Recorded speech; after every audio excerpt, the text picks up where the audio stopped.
منافع کی امید بہت کم ہو جاتی ہے۔ ہاں آج چوکیدار رات کے ٹائم 100، 150، 200 کے لیے ساری رات بیدار رہ سکتا ہے، رہتا ہے۔ صبح 4 بجے اٹھ کر ڈیوٹیوں پر جانے والے حضرات کتنا کوشش کے اہتمام کے ساتھ کبھی لاغا نہیں ہوتا، لیکن فجر کی نماز اور عام نمازوں پر دھیان تک نہیں۔ مستورات ان کو تو بس صرف بہانا چاہیے، غفلت، بچے ہیں کیا کریں، کپڑے نہ صاف کریں، کام کاج۔ کیا جو مستورات نماز کی پابند ہیں ان کے بچے نہیں ہیں؟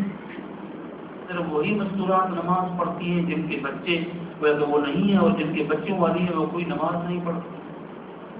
انسان جب کرنا چاہے تو کوئی بہانہ پھر نہیں رہتا، اور جب نہیں کرنا چاہتا تو اس صورت میں انسان بہانے بناتا ہے۔ عید کے دنوں میں مہمان آ گئے، کبھی اس طرح خوشی کا موقع، ماں کہتی ہے جی میں سارا دن کام کرتی رہی، بہت تھک گئی ہوں، چکنا چور ہو گئی، جسم میرا تھکا ہوا، بس میں تھوڑی دیر کے لیے آرام کروں گی، اور میرا دروازہ کوئی نہ کھٹکھٹائے، بچوں کو بھی نہ چھوڑے، کنڈی لگا کر آرام کر سو جاتی۔ کچھ دیر کے بعد سال گزرے ہوئے بیٹا آ جاتا ہے باہر میں، کنڈی کھٹکھٹاتی ہے کہ یہ فلاں بیٹا آپ کا آ گیا۔ اما بھی اٹھ کر ٹھیک ٹھاک ہو کر بیٹھ جاتی ہے، 2-3 گھنٹے گفتگو ہو رہی ہے۔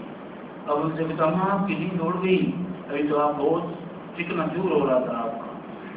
کہتے بس بیٹا آ گیا، نیند اڑ گئی۔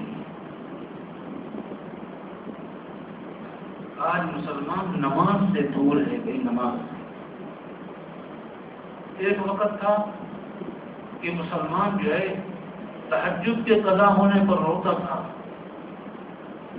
اور پھر ایک وقت آیا تکبیر اولیٰ اگر چھوٹ جاتی تو روتے تھے۔ ایک لوگوں کا ہے نمازوں کی نمازیں جا رہی ہے، اتنا غفلت ہے۔ اس لیے ایک تو ویسے بے دینی، ماحول بھی ایسا، نیک ماحول کے اندر انسان رہتا ہے بھائی، انسان نیک بنتا ہے۔ یہ چھوٹی بات نہیں ہے، بہت بڑی بات ہے۔ دیندار لوگ جا کر بیٹھ جاتے ہیں ٹی وی دیکھنے ہوٹلوں کے اوپر، نہیں کہ ہم متاثر نہیں ہوتے، یہ ہو سکتا ہی نہیں ہے بھائی۔ جیسے ماحول کے اندر بیٹھیں، جیسے انسان کے ساتھ بیٹھیں گے، اسی جیسے فکر اور ذہن آپ کا بنے گا۔ دنیا داروں کے ساتھ 10 منٹ کے لیے آپ بیٹھ جائیں، ان کی باتیں سنیں، اتنا دنیا کی محبت آتی ہے، انسان یہ سمجھتا ہے میری تو زندگی تباہ ہو گئی، میں نے تو کچھ کیا ہی نہیں۔ اور اگر دینداروں کے ساتھ انسان 10 منٹ بیٹھ جائے، خالص دیندار لوگوں دین کی باتیں سن لے، تو وہ یہ سمجھتا ہے کہ میں نے آخرت کے لیے کچھ نہیں کیا، اور میری آخرت جو ہے نا وہ ضائع اور تباہ ہو۔ یہ بات بالکل غلط ہے جو یہ کہے کہ بھائی مجھے اس کا اثر نہیں ہوتا۔ حدیث میں فرمایا محمد صلی اللہ علیہ وسلم، مثل الجلیس السوء، برے ہم جلیس اور دوست کی مثال، آپ نے کہیں پر کوئی مثال دی ہے، کہیں پر کوئی مثال دی ہے۔ بعض جگہ میں فرماتے ہیں لوہے کی بھٹی جلانے والا جو ہے نا اور تیز کرنے والا، اس کے ساتھ اگر بیٹھے گا تو کچھ بھی نہیں ہوگا، تو دھواں ضرور پہنچے گا۔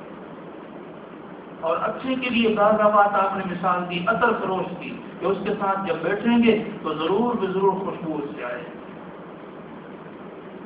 بھائی جانوروں کے ساتھ انسان بیٹھتا اٹھتا ہے، جانوروں کی صفات انسان کے اندر آتی ہے۔ حضور صلی اللہ علیہ وسلم نے احادیث مبارکہ میں اس کو بیان فرمایا ہے۔ بکریاں چرانے والوں میں عاجزی انکساری، اونٹ پالنے والوں میں ضد، عناد، ہٹ درمی پائی جاتی ہے، فطری چیز ہے۔ گھوڑے رکھنے والوں میں شجاعت، بہادری آتی ہے۔ تو کیا اگر انسان کے ساتھ اگر انسان بیٹھے اس سے متاثر نہیں ہوگا؟ جس گھر کے اندر 24 گھنٹے ٹی وی چلتی ہے، غیبتیں ہوتی ہے، برائی باتیں، سب ہماری مستورات اس میں شریک ہے، تو کیا اس کا اثر نہیں ہوگا؟ ارے سنون مصری رحمۃ اللہ علیہ فرماتے ہیں ان صحبت الاشرار تورث صحبت سوء الظن بالاخیار. اور یہ مجرب ہے، کر کے دیکھ. جب انسان برے لوگوں کے ساتھ محفلوں میں بیٹھتا ہے تو نیک لوگوں سے بدظن ہونا شروع ہو جاتا ہے. کتنا بڑے شیطان کی گمراہی کا راستہ مل جاتا ہے کہ جہاں سے انسان کو ہدایت اور نیکی کچھ ملتی ہے، شیطان ان سے بدظن کر دیتا ہے. بس اب راستہ ہی رک گیا اس کے ہدایت اور رہنمائی کا. بدظنی جب نیک لوگوں سے آ جاتی ہے تو ایسا ہوتا ہے. آج اس وقت جتنا نیک لوگوں سے بدظنی ہے، وہ اس کی بڑی وجہ یہ کہ ہمارے ماحول اور معاشرے جس میں ہمارا اٹھنا بیٹھنا ہے بے دین لوگوں کے ساتھ، چاہے وہ ہمارے عزیز و اقارب ہوں، چاہے ہماری اولاد ہو، چاہے ہمارے بیوی بچے ہوں. ان کا ایسا اثر پڑتا ہے کہ انسان نیک لوگوں سے بدظن ہونا شروع ہو جاتا ہے. پھر کبھی بھی نیکی کی توفیق نہیں ملتی. جب نیک لوگوں سے بدظن ہو گیا تو بس ختم. اس کا راستہ ہی پھر ہدایت کا ذریعہ اس کو نہیں ملتا.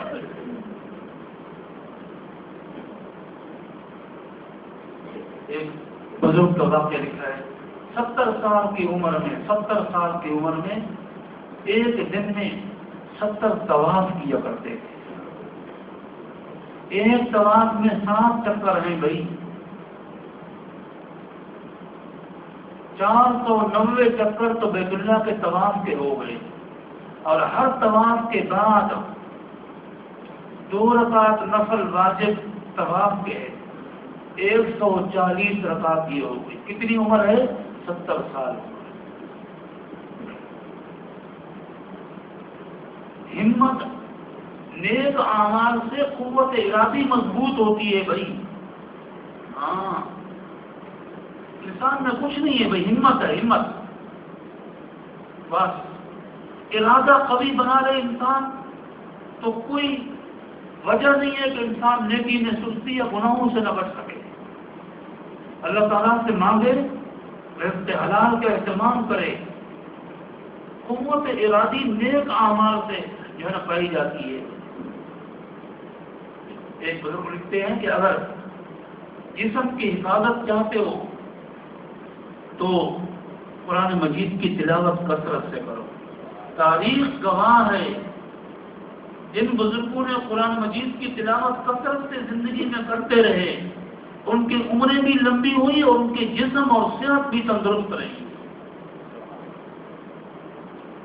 اور جو یہ چاہتا ہے اس کی روح زندہ رہے، روح مردہ نہ ہو، اسے چاہیے وہ گناہوں سے بچے. اور جو یہ چاہتا ہے کہ اس کا خاتمہ ایمان کے اوپر ہو، اسے چاہیے کہ درود شریف کثرت سے پڑھے. ایک اور بزرگ لکھتے ہیں کہ کثرت کے ساتھ درود شریف پڑھنے والے کے یہ ہے کہ موت اس کے لیے آسان ہو جاتی ہے اور اس کا خاتمہ ایمان کے اوپر ہو جاتا ہے. اور یہ تجربہ اور مشاہدہ ہے.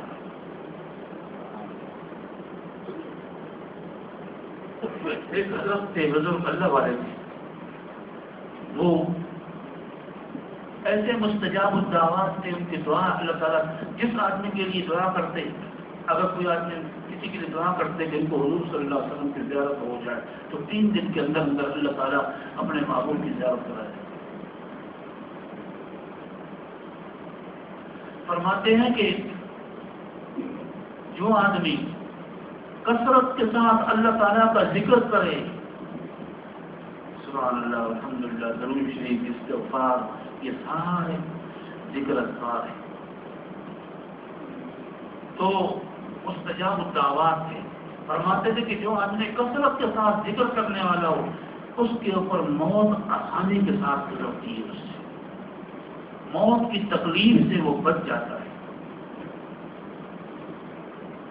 اور موت کے وقت ایسے آدمی کو پیاس نہیں لگتی، شدت کے ساتھ پیاس لگتی ہے بے موت. پیغمبر صلی اللہ علیہ وسلم نے خود فرمایا ان للموت سکرات، موت کے لیے بڑی سختی ہے جب موت آتی. حضور صلی اللہ علیہ وسلم کی دعاؤں میں اللہم اعنی علی سکرات الموت و غمرات الموت. آج ہم موت کو بھول چکے ہیں. نے عرض کیا کہ جی آج کی متفرق باتیں میں بیان کروں گا، کبھی کبھار ایسا بھی ہو چھوٹی چھوٹی باتیں بھی ہونی چاہیے۔